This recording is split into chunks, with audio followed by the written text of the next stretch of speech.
আসসালামু আলাইকুম, সবাইকে পবিত্র মাহে রমজানের আবারও শুভেচ্ছা জানাই।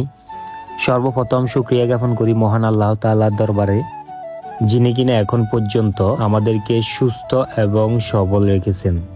ভিডিওর শুরু থেকে বুঝতে পারলেন যে আমরা আজকে কি করতেছি।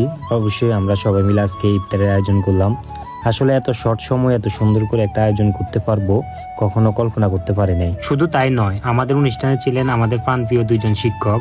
অসংখ্য ধন্যবাদ আপনাদেরকে আমাদের অনুষ্ঠানে যুক্ত হওয়ার জন্য। কাকা মানুষ তোর হাজাদি বলেছি কোন দরকার আছে একের পর এক গল্প বের বের বের বের করবে, আরো তো কিছু কথা কবিলাই দিতে হইব অন্তত পক্ষে। যাই হোক নাতিও গলই খাইলা সিবি সিবি খাইলে হইতো না, ঘরের ভিতরে গিয়ে কইছে বুঝছো না, মাঝে মধ্যে আয়োজন এগুলা করতে হবে। হ্যাঁ, আল্লাহ হাফেজ। তুই কদার হইছে কাকা, আন্নে গরমন কিনলাই আন্নের লগে আনলো কি আবার। আচ্ছা যাক, বাবুরে আইছেন মুরব্বী মানুষ, বামাতে কান ঢুকে দিলেন আর কি। রোজা মুখে থাকা অবস্থা দোয়া করলে নাকি মহান আল্লাহ তাআলা সেই দোয়া কবুল করে। ওই সুবাদে আমরা নিজেরাও আল্লাহ তাআলার কাছে দোয়া চেয়েছি, মহান আল্লাহ তাআলা যাতে আমাদের জীবনের সমস্ত গুণাগুলো মাফ করে দেয়, আমিন।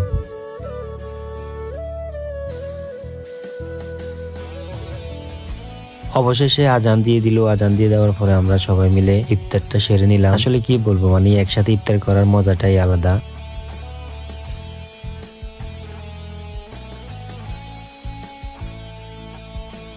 ইফতারটা সেরে আমরা যে যার যার মতন করে বাইরে আসি, নামাজ পড়লাম। নামাজ পড়ার পরে সবাই মিলে চা পানি খাইলাম। আসলে দিনটার কথা কি বলবো, মানে অস্থির একটা দিন কাটছে আমাদের ওই দিন।